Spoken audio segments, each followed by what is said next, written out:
धुळीवंदनाचा उत्साह अकोल्यात एका कुटुंबासाठी अत्यंत वेदनादायी ठरलाय। मूर्तिजापूर शहरात दोन दुचाकींच्या भीषण अपघातात एक 16 वर्षीय तरुण गंभीर जखमी झालाय। मात्र या घटनेचं दुर्दैव असं की आपल्या सख्ख्या भावाचा रक्तबंबाळ अवस्थेतील अपघात डोळ्यासमोर पाहिल्याने बहिणीला मोठा मानसिक धक्का बसला आणि ती जागीच कोसळली। सध्या हे दोन्ही बहीण भाऊ रुग्णालयात मृत्यूशी झुंज देतात। पाहूया या घटनेचा हा सविस्तर रिपोर्ट।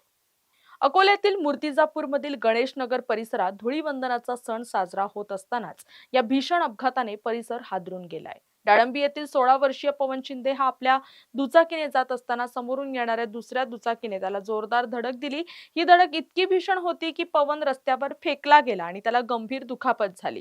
पण खरी काळजाला चटका लावणारी घटना यानंतर घडली। पवनची 20 वर्षांची मोठी बहीण संजना शिंदे ही देखील तिथेच होती। आपल्या लाडक्या भावाचा अपघात आणि त्याला रक्ताच्या थारोळ्यात पडलेलं पाहून संजनाला मोठा मानसिक धक्का बसला। हा धक्का इतका तीव्र होता की ती शुद्ध हरपून जागीच सिमेंटच्या रस्त्यावर कोसळली। दुर्दैवानं कोसळताना तिचं डोकं जमिनीवर आदळलं आणि तिच्या डोक्यालाही गंभीर इजा झाली आहे। घटनेनंतर स्थानिक तरुणांनी प्रसंगावधान राखत दोघांनाही तातडीने जवळच्या रुग्णालयात हलवलं। मात्र पवन आणि संजना या दोघांची प्रकृती अत्यंत चिंताजनक असल्याने त्यांना तातडीने अकोला येथील जिल्हा सामान्य रुग्णालयात हलवण्यात आलंय।